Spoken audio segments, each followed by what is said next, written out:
بسم اللہ الرحمن الرحیم۔ سامعین، آج کا سوال ہے کہ پرفیوم اور باڈی اسپرے کے استعمال کرنے کا شرعی حکم کیا ہے، جبکہ اس کے اندر الکحل بھی شامل ہو، اور اسی طرح وہ پرفیوم اور باڈی اسپرے اگر کپڑوں پر لگا لیا جائے یا بدن پر استعمال کر لیا جائے تو اس کے بعد نماز ادا کرنے کی شرعی حیثیت کیا ہے؟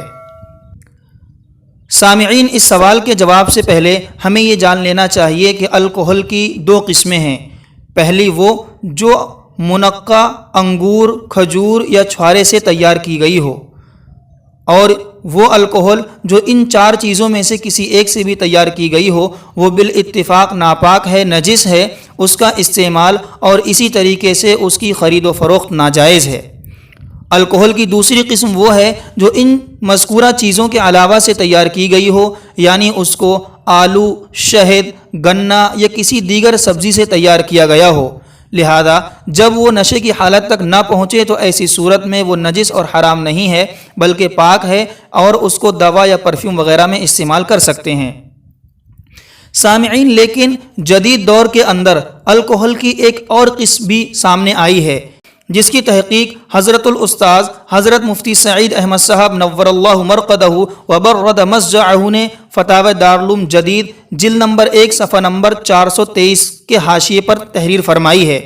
حضرت نے لکھا ہے کہ آج کل عموماً الکحل کیمیکل سے تیار کیا جاتا ہے، یعنی جو چیزیں اوپر ذکر کی گئی ہیں ان سے تیار نہیں کیا جاتا ہے، لہذا اگر الکحل نشہ آور ہے تو اس کا پینا تو حرام ہے مگر وہ پاک ہوگا۔ اگر وہ بدن پر یا کپڑے پر لگ جائے تو بدن اور کپڑے ناپاک نہیں ہوں گے۔ اسی طریقے سے اس الکحل کے ذریعے تیار کی گئی یا کوئی ایسی چیز جس میں یہ الکحل جو کیمیکل سے تیار کیا گیا ہے استعمال کیا گیا ہو تو اس چیز کے استعمال کرنے کے بعد نماز ادا کرنا بھی درست ہوگا۔ سامعین، اس کے بعد اب ہم مسئلے کو دیکھتے ہیں۔ لہٰذا عام طور پر جو الکحل پرفیوم یا باڈی اسپرے کے اندر استعمال ہوتی ہے وہ پہلی قسم کی الکحل نہیں ہوتی ہے، یعنی وہ الکحل جو کھجور، کشمش، انگور یا چھوارے کے سے بنائی جاتی ہے وہ الکحل پرفیوم اور باڈی اسپرے وغیرہ میں استعمال نہیں کی جاتی ہے، جس کی تحقیق حضرت مفتی تقی عثمانی صاحب دامت برکاتہم نے تکملہ فتح الملہم جلد نمبر 3 صفحہ نمبر 608 پر ذکر فرمائی ہے۔ حضرت نے لکھا ہے کہ عموماً جو الکحل آج کل استعمال ہوتی ہے وہ مذکورہ بالا چیزوں کے علاوہ، یعنی کھجور، جو، کشمش، انگور کے علاوہ سے تیار کی گئی ہوتی ہے، لہذا اس کے استعمال کرنے کی گنجائش ہے۔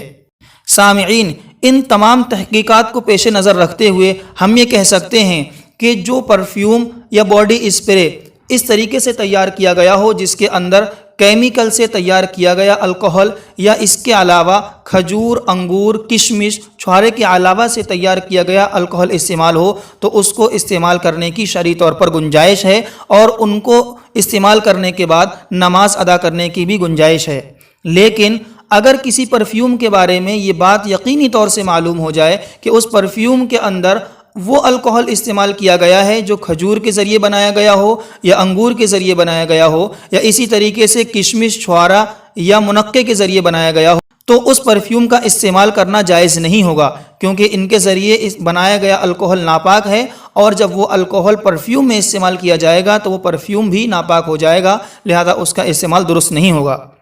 تو سامعین، اسی لیے بہتر یہ ہے کہ جب ہم پرفیوم وغیرہ کو خریدیں تو اس وقت دیکھ لیں کہ پرفیوم کے اندر یا باڈی اسپرے کے اندر کون سا الکحل استعمال ہوا ہے۔